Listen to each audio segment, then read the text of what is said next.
पूज्य संतजन और ललितपुर के बुंदेलखंड से आए हुए सभी श्रद्धालुजन,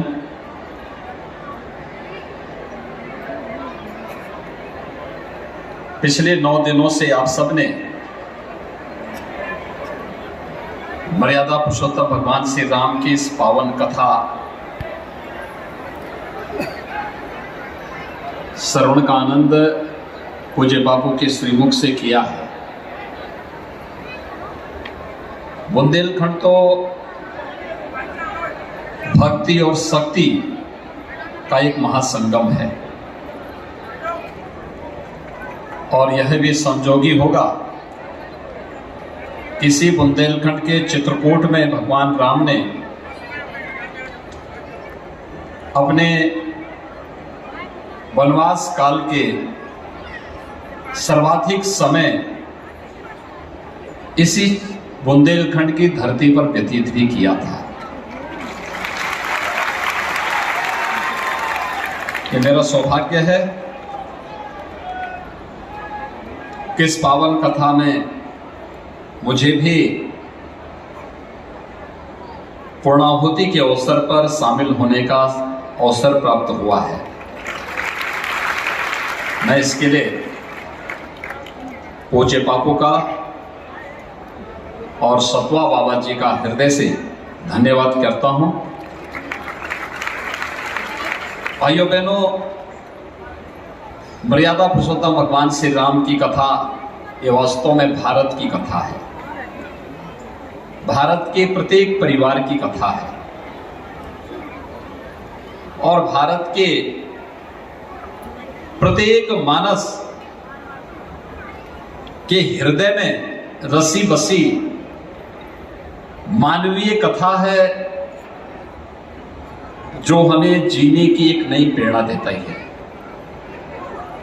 संकट के समय चुनौतियों से जूझने के लिए एक नया मार्ग दिखाती है और बड़ी से बड़ी चुनौती में हमारे देश के लिए, हमारे धर्म के लिए, हम सब के लिए एक राह दिखाने का काम कोई करती है तो वह भगवान श्री राम की पावन कथा करती है। और इस पावन कथा में पिछले 9 दिनों से बापू के श्रीमुख से आप सबको सुनने का आनंद प्राप्त हुआ है। मैं इसके लिए आप सबका हृदय से अभिनंदन करता हूं, आप सबका स्वागत भी करता हूं।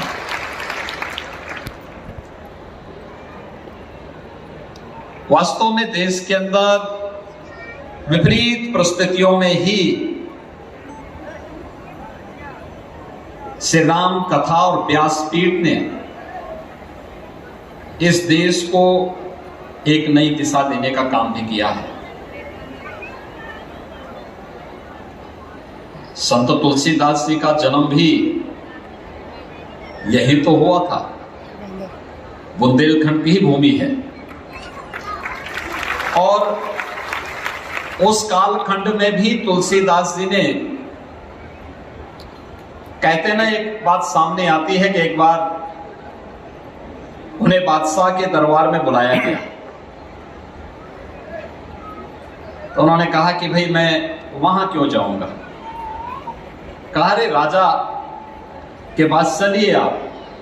उन्होंने कहा भाई देखो, हमारे तो एक ही राजा है और राम है, राम के अलावा हम किसी को राजा नहीं मानते हैं।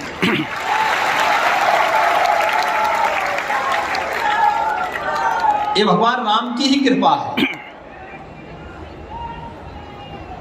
इस बुंदेलखंड की धरती पर जन्मे हुए संत के श्रीमुख से जो वाणी निकली राम कथा के माध्यम से और रामचरित्र मानस के माध्यम से जन जन तक व्यासपीठ के माध्यम से पूज्य बापू के द्वारा पहुंचाई गई है, पहुंचाई जा रही है। और हम सब के लिए सौभाग्य की बात है कि जब अयोध्या में राम जन्मभूमि भव्य मंदिर निर्माण का कार्य अपनी चरमता की ओर बढ़ रहा है और उस समय तो ललितपुर की धरती पर, ललितपुर के बारे में कहते हैं कि ललितपुर नहीं छोड़ियो,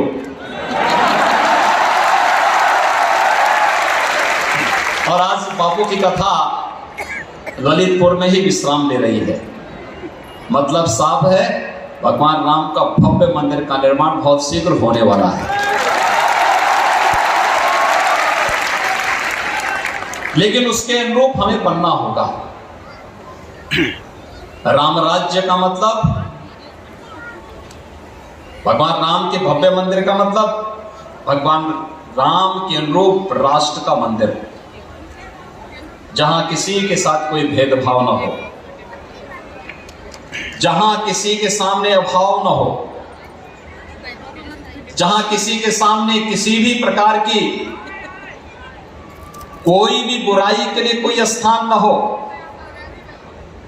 ऐसी आदर्श व्यवस्था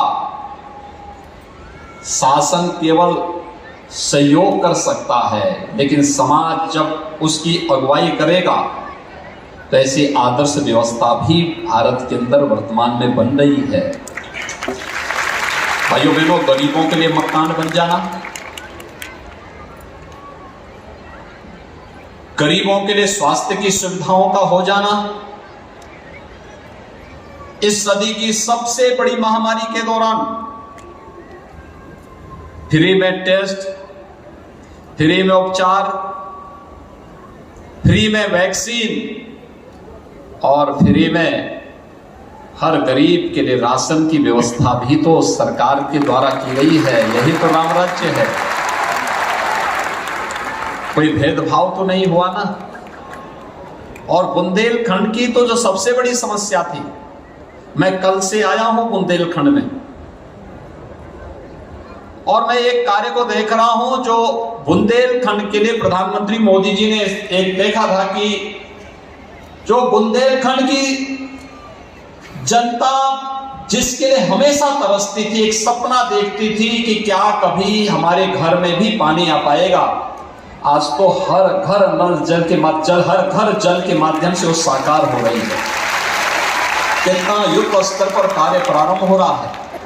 मैं कल से देख रहा हूं कुछ परियोजनाएं इसी जून में पूरी हो जाएंगी, कुछ अगस्त में पूरी होंगी, कुछ अक्टूबर में पूरी होंगी, कुछ नवंबर में पूरी होंगी, कुछ दिसंबर में तक पूरी होंगी और दिसंबर तक हम लोग लगभग संपूर्ण बुंदेलखंड के हर गांव और हर घर तक शुद्ध आरओ का पानी घर तक पहुंचवा देंगे।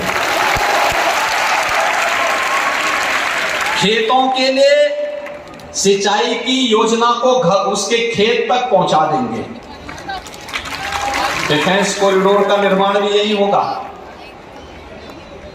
यानी एक तरफ आपके खेत में फसलें लहलाएंगी और दूसरी तरफ यहां का नौजवान भारत की सीमा पर तोप लेकर के जाएगा। वो तोप भी यही की बनी होगी।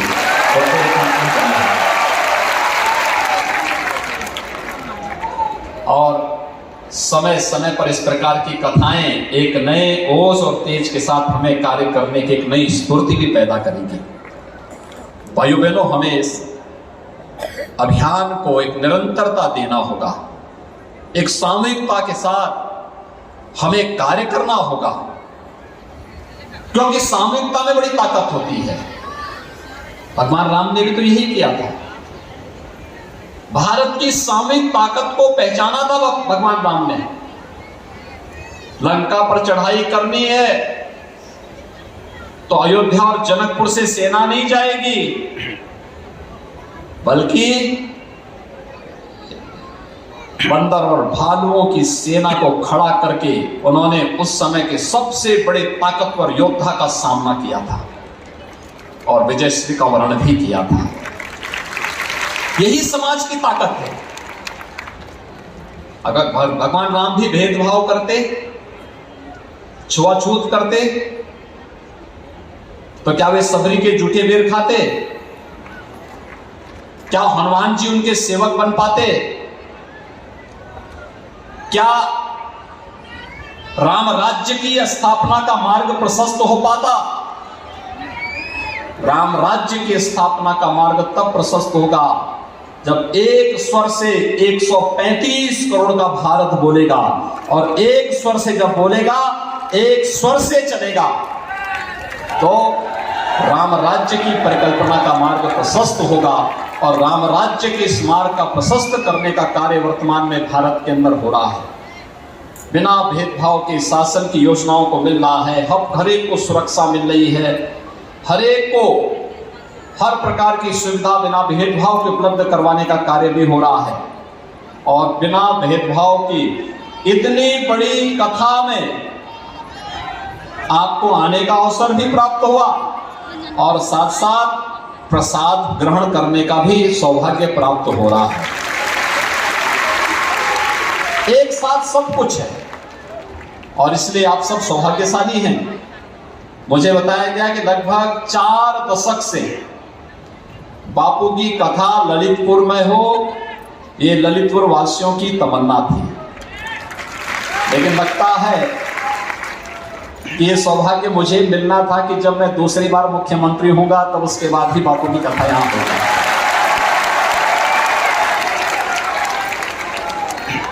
और इसीलिए आज मैं यहां पर कथा के पूर्णाहुति पर, राम कथा ज्ञान यज्ञ है ये, इस ज्ञान यज्ञ की पूर्णाहुति पर मुझे आप सबके बीच में आने का सौभाग्य प्राप्त हुआ है।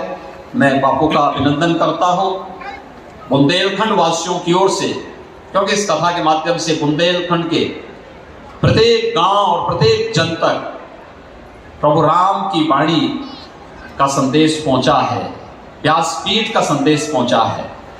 लोग आए हैं बुंदेलखंड के अलग अलग जनपदों से, लोग मुझे दिखाई दे रहे हैं, वे सभी आए हैं।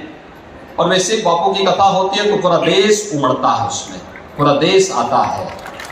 तो यहां पर तो बुंदेलखंड की हम बात कर रहे हैं, तो बुंदेलखंड वासियों के लिए कथा सुख और समृद्धि का कारक बने, बुंदेलखंड विकास की उन बुलंदियों की ओर आगे बढ़े जो प्रधानमंत्री मोदी जी की परिकल्पना है।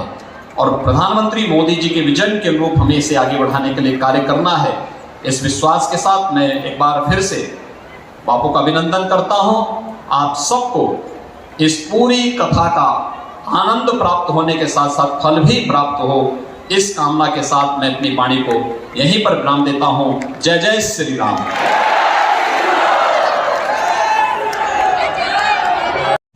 हमारे YouTube channel the Bundelkhand post को सब्सक्राइब करें।